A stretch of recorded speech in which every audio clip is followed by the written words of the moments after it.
Hey Eagle fans, I'm Ernie Harris, and we're back with another episode of Coach's Corner. I'm joined again with Rhea County Golden Eagle head football coach Mark Pemberton. Coach's Corner is proudly sponsored by First Bank. Community banking gives you the win. We're the local team that cheers you on.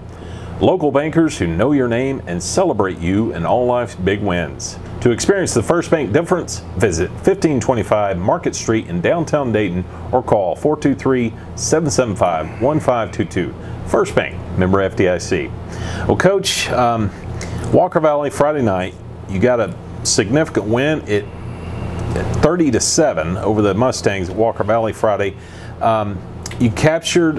Essentially you captured the region title. Would you say that? Yeah, I mean, we've still got one more region game with Howard, but Howard I don't think's won a region game, so we've got the tiebreaker over the other three teams in the region. So yeah, that pretty much sealed it up for us. Congratulations on that. Thank you. 30-7. It was a nice night for football. Would you agree with that? Great weather. It was good. I like it a little cooler, right. But it was good. You know, it's muggy to start with, but if it's just about 10 degrees cooler, it'd be perfect. Right. Good fan base. Rhea County brought a lot of fans, like we were hoping for last week. We talked about it. Walker Valley got the ball, took it down, scored, set up thanks to a 60-yard pass play, Coach, right out of the gate. That probably gave a lot of people pause, and it's like, oh, hey, and they go up 7-0 with like a 7-yard touchdown pass early in the game. Excuse me. With 9 minutes left to go in the first quarter. Yeah, we let him get behind us on it. He scrambled around a little bit, and the receiver got him behind us. He had a good throw and catch. We got him down, made him go back to the huddle, and they had to work to get the score. But they did. Something similar happened last year. They returned opening kickoff last year for a touchdown. So we've started the last 2 years of them down 7-0 after a first possession. So our kids have been down before. They didn't panic. We just kept doing what we do, and ended up, I think, scoring 4 straight times, 4 possessions in the first half. Yep. After you spot them 7, you score 30 unanswered points to close out the game. But yeah, they go up 7-0 early, couple plays, but they threw the ball, like we talked about last week. They threw it 40 times Friday. That was the majority of their offense. Like you said, 17 completions for over 200 yards.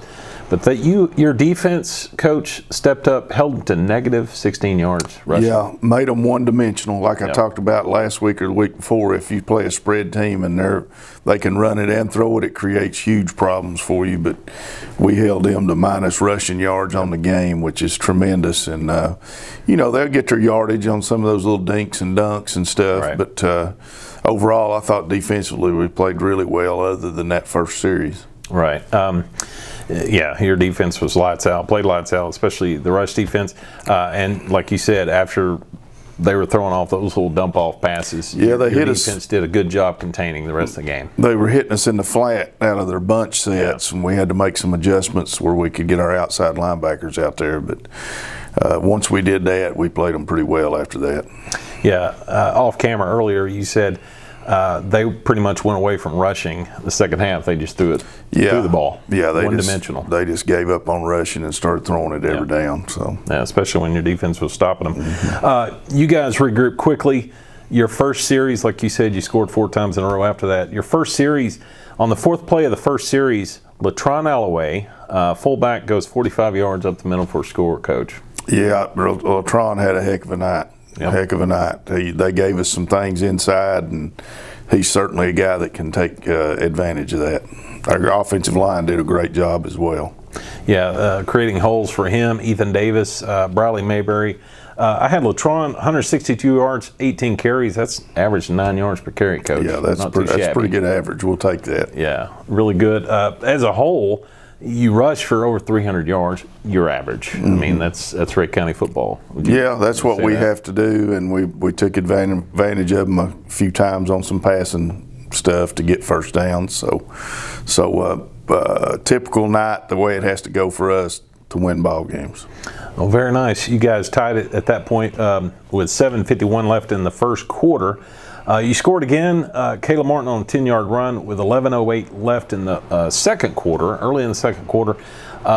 Missed the PAT, which is very rare. I swear, from where I was standing, I thought the Walker Valley defense jumped, and I thought it might have messed up the timing a little bit. I don't know. Cole knew, I think, as soon as he hit it, he'd missed it. But I thought the hole was good. He just yanked it a little left, but he usually doesn't do that. He made up for it with a nice field goal in the second half. Yeah, he did. And we've discussed before, Cole's, you call him Mr. Automatic for a reason. Last year he was, I think, 41 or 42 from PAT. So, yeah, it's a rare thing. So you guys go up 13-7 at that point.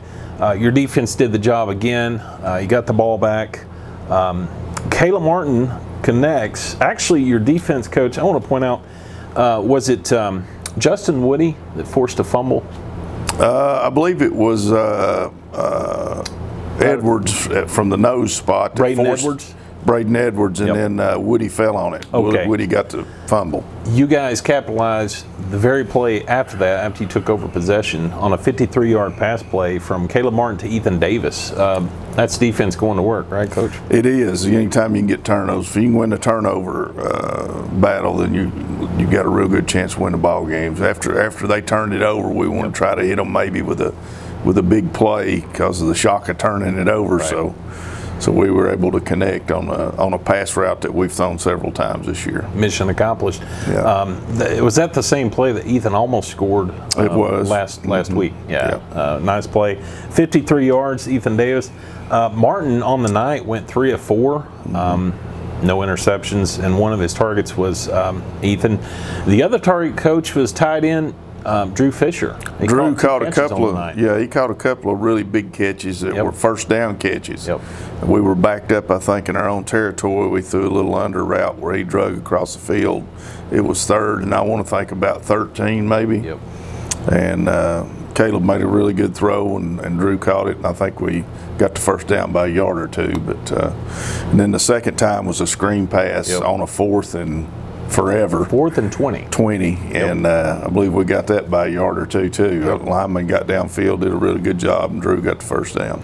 Along one of those drives, Drew, from also where I was standing, it looked like he pulled it in one hand, Coach. He did on the one where we were backed up. He reached out and pulled it in one hand. Very nice catch. So yeah, on that drive, you go up 20-7 at that point, get the ball again. Martin gets the call again, 9-yard touchdown run right before half with about 2 minutes left to go before half. You go up 27-7. Yeah, I think the first one he ran might have been the sprint out where he scrambled and scored, and then the second one was a designed naked bootleg, I think. Yes, he reversed field and scrambled on the first touchdown.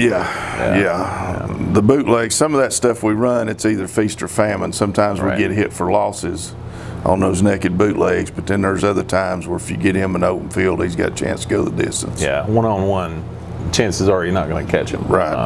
Which we've seen the last few weeks. Yeah. So you go up 27-7 at the half. At that point, based on what your defense was doing in their rush game, the outcome of the game was not in question in my mind, as far as, and a lot of fans, but they had that big play capability with the passes. Third quarter, no one scored, Coach. That was sort of we weren't as sharp in the third quarter offensively as we needed to be. I thought defensively we played decent, but we got into for some reason we were fumbling snaps and stuff, and I don't know what was causing that. We're going to work on that today, but that cost us a little bit of yardage in that third quarter. But we still moved the ball, but we killed ourselves sometimes with either a penalty or a fumble snap or things of that nature. So I actually charted 4 different snap exchanges where it went negative 11 yards on the night. But like you said, you're going to work on that tonight or today at practice. So speaking of defensive pressure, I do want to point out also Edwards had several quarterback hurries. He had a sack again this week on the quarterback, giving great pressure. Jay Lielzy got another sack, Coach. Yeah, those guys have been improving every week. Now, Edwards he's got a tremendous motor. He goes hard every snap. not a big guy, but he plays right in the middle of the defense and at nose man, and he gives you great effort. And glad to see Elsie also involved in a good pass rush and a sack.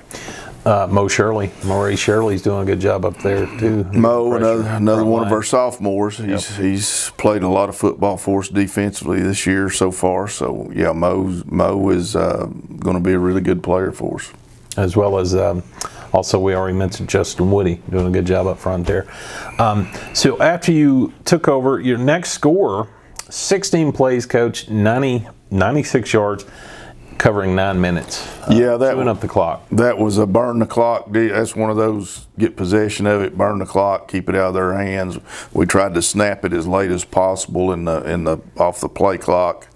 So we accomplished two things: got a score out of it and burnt the clock up. Yeah, so, I mean that's almost a whole quarter. And then Ruling came in and made the kick, 29-yard field goal. Yeah, hit it right down the middle. He's pretty dependable now.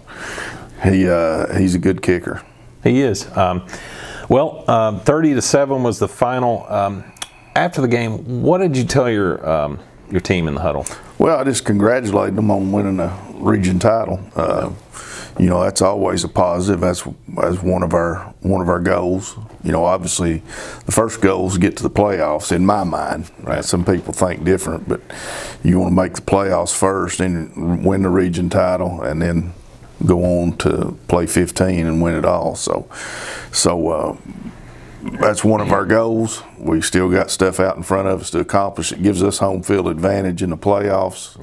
So you know, that's what you want in the playoffs, and you know, so very proud of our kids for the job they've done so far. We're a little bit banged up going into this week, so we're going to try to get some guys healed up and ready to go. But other than that, super effort. Our kids always play hard. That's what I love about them. We don't always do things right sometimes, but we always play hard, and that makes up for a lot of mistakes. With the win, you guys improved to 5-1 on the year, 3-0 in the region, and like you said, you wrapped it up. One remaining region game. I remember when you first came to Rhea County in 2013, the day you met with the team that year. You told me your 3 goals: win the district or region, make playoffs, and win it all, right? Like you just mentioned, 15 games. Yeah, that's the goal every year. Yeah, it's a nice goal. Yeah, goals. Yeah, nice goals. Yeah, nice several goals. Yeah, you've been close, very close. Very close, a couple times. 2014, 2015. Well, we'll be right back after this brief message from our sponsor, First Bank. Community makes us stronger together. How strong? Together, we can lift our whole community, pull our entire town through, break down walls, pave a way for change, even move mountains. Get the strong advantage of a community bank. At First Bank, giving back carries a lot of weight. No wonder local banking gives you more pull. First Bank, community strong. Well, Coach, this week coming up, it's the rescheduled. The first time it was scheduled back in August with Elizabethton Cyclones. Rescheduled for this Friday, October 8th. Up there, it's a 3-hour bus ride. They're 5-1 also. Also the defending, you know, they won 2 state titles in the row in Class 4A, I believe. How are they looking this year? They've had 1 loss. Well, Greenville beat them pretty bad, 42-13. I know that's a big rivalry up there, but they're a really good football team, well coached. Like you said, defending state champions 2 years in a row in 4A. Got some big-time prospects on their team. Quarterback's really good. Got receivers that can go get it. They're a spread team, but they're a little different out of it than a lot of the teams. They use a tight end a lot. Defensively, very sound defensively in the way they do things. There's a reason they've been ultra successful the last 2 years. But I tell you what, we're certainly looking forward to the game. And you know, we didn't play well against Alcoa in that first ball game. This is another typical team, sort of like Alcoa. We want to go up there and play well, and hopefully we're so much better than we were in that first game. We want to go up there and prove it this time. I agree. I'm glad you brought that up. It's a stark contrast, I think, where you are now compared to where you were after the first week with Alcoa. Yeah, where you were going to head it up to Elizabethton. We've improved dramatically, I think, and that's all because of the kids and their work ethic. They didn't panic. I understand. Hey, we got to go back to work and get better at what we do and be coachable. They've done that. Now let's see against another defending state champion how much we've improved. How much are we to the point where we can go up and beat folks like that? I think so. I hope our kids believe that. So we're certainly looking forward to the challenge. I agree. It will be a really good test for you all.